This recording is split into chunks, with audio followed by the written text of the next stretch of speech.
यार आपको पता है महाराणा प्रताप की हाइट 7 फीट थी। उन्हें देख के दुश्मन भी कांपते थे और छत्रपति शिवाजी महाराज ने सिर्फ 16 की उम्र में किला जीत लिया था। पर ये सब मैं आपको क्यों बता रहा हूँ, इसलिए क्योंकि आजकल के बच्चे गलत आदत और बेकार खाने के चलते अपनी हाइट और मसल ग्रोथ को ठीक से नहीं कर पाते। आपको पता है 20% इंडियन अंडरवेट है और आपका भी कुछ ऐसा ही हालत है। कभी कभी आप खुद को शीशे में देख के कहते हो अरे यार मैं तो कंकाल जैसे दिखता हूँ। रिश्तेदार हो या दोस्त सब आपका मजाक उड़ाते हैं और आप वेट गेन करने के चक्कर में दिन भर कुछ न कुछ खाते रहते हो, पर रिजल्ट बस कुछ भी नहीं, जैसे थे ऐसे ही हो। पर चिंता मत करो, क्योंकि आज के वीडियो में मैं आपको बताऊंगा कि आखिर आपका वेट क्यों नहीं बढ़ रहा है, चाहे आप कितना भी खा लो। और मैं आपको 100% नेचुरल तरीके से वेट गेन करने का सबसे बेस्ट टिप्स दूंगा। और आखिरी पॉइंट मिस मत करना, नहीं तो आपका सब मेहनत बेकार चला जाएगा। मैं आपको प्रॉमिस करता हूँ इस वीडियो को देखने के बाद आपको किसी और वेट गेन वीडियो की जरूरत नहीं पड़ेगी। तो लेट्स स्टार्ट। तो यार सबसे पहले बात करते हैं कि सबसे बड़ी प्रॉब्लम क्यों आपका वेट नहीं बढ़ा है। वेट गेन ना होने का कई रीजन हो सकते हैं, जेनेटिक्स, अच्छा खाना ना मिलना, या फिर एनर्जी ज्यादा यूज हो जाना, लो टेस्टोस्टेरोन एटसेट्रा एटसेट्रा। लेकिन हमारे देश में ज्यादातर लोग, इसलिए बच्चे अंडरवेट होते हैं क्योंकि हमें से 70% लोग मिडिल क्लास या लोअर क्लास से आते हैं। इसलिए हमारे लिए वो चीज अफोर्ड करना इम्पॉसिबल हो जाता है जो फास्टली वेट गेन करने के लिए जरूरी है। और ये भी सच है कि बहुत लोगों को 2 वक्त का खाना भी मुश्किल से मिलता है। तो फिर आप कैसे एक्सपेक्ट कर सकते हो कि हमारी डाइट सुपर हेल्दी होगी। हमारे पास ना ज्यादा पैसा है ना रिसोर्सेस, लेकिन जहाँ प्रॉब्लम है वहाँ सॉल्यूशन भी निकलता है। और इसीलिए मैंने इस वीडियो को बनाया है। इस वीडियो में मैं आपको वो सब नहीं बताऊंगा जो आप अफोर्ड नहीं कर सकते। इसके बदले आप सिर्फ घर का खाना खा के कैसे वेट गेन कर सकते हो वो बोलूंगा। भूल जाओ वो जो थॉट प्रोसेस चल रहा है कि महंगी चीजें, सप्लीमेंट, प्रोटीन पाउडर से आप वेट गेन कर सकते हो, ये सब दिमाग से निकाल दो। सोचो जाना, कुछ 1000 साल पहले जब प्रोटीन पाउडर नहीं था, कोई सप्लीमेंट नहीं था, तब क्या सब पतले दुबले थे? बिल्कुल नहीं। तो भाई ऐसे थॉट को अपने दिमाग से निकाल दो और फोकस करो असली सॉल्यूशन पे, प्रोसेस पे। आपको कुछ सिंपल और अफोर्डेबल चीजें बताऊंगा जो आप घर पे ही बना सकते हो, बिना जिम और बिना ज्यादा खर्च किए, और फिर भी आपका वेट गेन होगा, आपका एस्थेटिक बॉडी बनेगा। तो वीडियो को एंड तक देखो क्योंकि ये है रियल डाइट बिना बकवास के।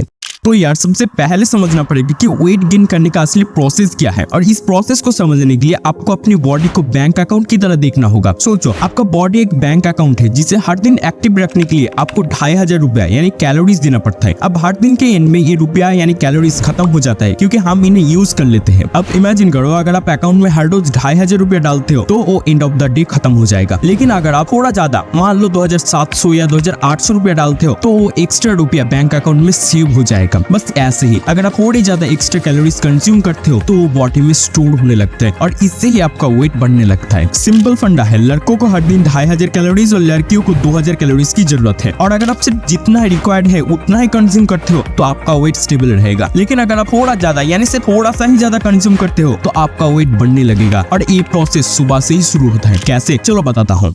यार अगर आपको लगता है कि सुबह उठते प्रोटीन पाउडर या सप्लीमेंट लेने की जरूरत है तो आप गलत हो। देखो डॉक्टर्स के हिसाब से सुबह उठते आपको सबसे पहले 1 या 2 ग्लास पानी पीना चाहिए। क्यों? क्योंकि इस सबका डाइजेशन पावर अच्छा होता है और जब डाइजेशन अच्छा होगा तो आप जो भी दिन भर खाओगे सब प्रॉपर्ली डाइजेस्ट होगा, जो आपकी वेट गेन में हेल्प करेगा। इसके बाद वर्कआउट कर सकते हो, बट चिल मारो, जिम जाने की कोई जरूरत नहीं। घर पे ही 1-2 घंटे वर्कआउट कर लो, पुशअप, स्क्वाट या जो भी आपको सूट करे। उसके बाद टाइम है ब्रेकफास्ट का। अब ब्रेकफास्ट में आपको कुछ फैंसी खाने की जरूरत नहीं, जो आप रोज खाते हो वही खाओ। और अगर आप अफोर्ड कर सकते हो तो फ्रूट्स खा सकते हो, लाइक एप्पल, बनाना, पपैया। अगर नहीं तो कोई प्रॉब्लम नहीं। मेरी एक स्पेशल टिप है, घर पे ही एक पावरफुल प्रोटीन शेक बना लो। बस थोड़ा सा चना पाउडर यानी सत्तू, थोड़ा सा नमक और थोड़ा सा गुड़, बस इन्हें मिक्स करो और रेडी है आपका देसी प्रोटीन शेक। और हाँ, अगर आप अफोर्ड कर सकते हो तो इसके साथ बनाना ऐड कर लो, वरना इट्स टोटली फाइन। मैं गारंटी देता हूँ ये शेक आपको इंस्टेंटली एनर्जी और कैलोरीज देगा। लेकिन भाई ध्यान रखना, ब्रेकफास्ट पेट भर के होना चाहिए क्योंकि एक हेवी ब्रेकफास्ट आपका दिन सेट करेगा और वेट गेन में मदद करेगा। ब्रेकफास्ट तो हो गया, अब चलो बात करते हैं लंच की। लंच में क्या खाना चाहिए और क्या नहीं। देखो लंच में भी कोई फैंसी खाने की जरूरत नहीं, जो आप रोज खाते हो, दाल, चावल, रोटी, सब्जी, वही खा सकते हो। बस इस चीज का ध्यान रखना कि खाने में ज्यादा ऑयल और शुगर ना हो, क्योंकि ज्यादा ऑयली और मीठा खाने से आपका वेट तो बढ़ेगा पर एक एस्थेटिक बॉडी कभी नहीं बना पाओगे। अगर आप वेजिटेरियन हो तो आप पनीर या सोया चंक्स ले सकते हो, और अगर आप पनीर अफोर्ड नहीं कर सकते तो कोई बात नहीं, सिर्फ दाल भी खा सकते हो। दाल से भी आपकी प्रोटीन की रिक्वायरमेंट पूरी हो जाएगी। और अगर आप नॉन वेजिटेरियन हो तो आप एग्स, चिकन या फिश ले सकते हो, बट इस चीज का ध्यान रखना कि लंच में ज्यादा से ज्यादा हरी सब्जी जरूर हो। हरी सब्जी से हमारे मसल को बहुत ही फायदा मिलता है, बिल्कुल एक बूस्ट मिल जाता है ग्रोथ के लिए। और भाई अगर आप अफोर्ड कर सकते हो तो लंच के एंड में आप दही खा सकते हो। दही से डाइजेशन पावर इंप्रूव होता है, जिससे आपका लंच अच्छे से डाइजेस्ट होगा और मसल ग्रो करेगा। लेकिन एक गलती कभी भी मत करना, खाना खाने के तुरंत बाद पानी कभी भी मत पीना। हाँ सही सुना आपने। पर क्यों? क्योंकि हमारे स्टोमक में एसीएल होता है जो फूड डाइजेशन में हेल्प करता है। जब आप खाना खाने के तुरंत बाद पानी पीते हो तब एसीएल की डेंसिटी कम हो जाता है और फिर खाना प्रॉपर्ली डाइजेस्ट नहीं होता है, वेस्ट हो जाता है। और अगर अगर खाना प्रॉपर्ली डाइजेस्ट नहीं होगा तो वेट कैसे बढ़ेगा। इसलिए हमेशा खाना खाने के 1 से 1.5 घंटा बाद ही पानी पीना चाहिए। ये छोटी छोटी चीजें फॉलो करो और डिफरेंस देखो। तो दोस्तों अगर आपने 12 या 1 बजे लंच किया है तो ठीक 4 या 5 बजे आपको भूख लगने लगेगी। बस उस टाइम आप चना पाउडर और गुड़ वाला एक प्रोटीन शेक पी लो। ये एकदम सस्ता, सिंपल और फुल ऑफ एनर्जी बूस्ट देता है। और हाँ, अब डिनर की बात करें तो डिनर को भी सिंपल रखना जरूरी है। जो नॉर्मल रोटी सब्जी आप खाते हो वही चलेगा, लेकिन इस चीज का ध्यान रखना कि डिनर में ज्यादा से ज्यादा हरी सब्जी हो और कम से कम तेल। डिनर को कभी भी भरपेट खाना नहीं चाहिए, हमेशा ही आधा पेट खाना चाहिए। और ये भी जरूर ध्यान रखना कि डिनर सोने से 1-2 घंटे पहले ही होना चाहिए ताकि खाना अच्छे से पच सके। और अगर आप दूध पीना पसंद करते हो तो सोने से पहले आप दूध पी सकते हो। दूध में गुड़ मिला के भी पी सकते हो, इससे टेस्ट अच्छा हो जाएगा और एक्स्ट्रा प्रोटीन भी मिल जाएगा। अगर आप ऐसा रूटीन फॉलो करोगे तो कभी भी एक एस्थेटिक बॉडी नहीं बना पाओगे। हाँ, वेट गेन तो हो जाएगा पर मिडिल से फूल जाओगे, मतलब मोटा हो जाओगे, लेकिन वो परफेक्टली टोन बॉडी नहीं बनेगी। अब एक एस्थेटिक बॉडी बनाने के लिए हर रोज वर्कआउट करना जरूरी है। टाइमिंग की टेंशन मत लो, चाहे सुबह करो या शाम, लेकिन करो। बस एक चीज का ध्यान रखना, खाना खाने के तुरंत बाद वर्कआउट कभी भी मत करना। वर्कआउट सिंपल नहीं, एकदम हार्डकोर होना चाहिए। ऐसा लगना चाहिए कि कुछ दमदार किया है आपने। और एक मिसकॉन्सेप्ट है जो सबके दिमाग में आता है, अरे मैं तो ऐसे ही पतला हूँ, वर्कआउट करूंगा तो और भी पतला हो जाऊंगा। भाई ये सोच बिल्कुल गलत है। वर्कआउट करने से कभी भी आपका वेट लॉस नहीं होता है, उल्टा वेट बढ़ने लगता है। अब कैसे, चलो बताता हूँ। देखो, हमारे मसल छोटे छोटे टिश्यू से मिलकर बना होता है। जब आप वर्कआउट करते हो तो ये टिश्यू टूटने लगता है और कुछ दिन बाद रिकवरी हो जाता है। और जब रिकवरी होता है तब मसल ग्रो करता है और उसके साथ आपका वेट भी बढ़ता है। इसलिए वर्कआउट करना सबसे जरूरी है और रोज करना जरूरी है। लेकिन सिर्फ वर्कआउट करने से नहीं चलेगा, क्योंकि मैंने बताया था कि मसल रिकवरी भी जरूरी है। और ये रिकवरी तब होता है जब आप गहरी नींद में होते हो। इसलिए हर दिन 7 से 8 घंटे की डीप स्लीप सबसे जरूरी है, वरना आपकी बॉडी कभी नहीं बनेगी। और वो जो हम रात में करते हैं ना कि 1-2 बजे तक मोबाइल यूज, उसे बंद करना पड़ेगा, क्योंकि ब्लू लाइट हमारी स्लीप साइकिल को डिस्टर्ब करता है। तो सोने से पहले मोबाइल यूज बंद करना पड़ेगा। और अगर आप ये रूटीन सही से फॉलो करते हो तो 1 महीने के अंदर आप वेट गेन करना शुरू कर दोगे और आपकी एस्थेटिक बॉडी बनने लगेगी। उम्मीद है आपको ये वीडियो पसंद आया, और अगर आपने कुछ नया सीखा जाना तो 1 लाइक बनता है। और ऐसे इन्फॉर्मेटिव वीडियो के लिए हमारी फैमिली का हिस्सा बनना मत भूलना। So see you in the next one.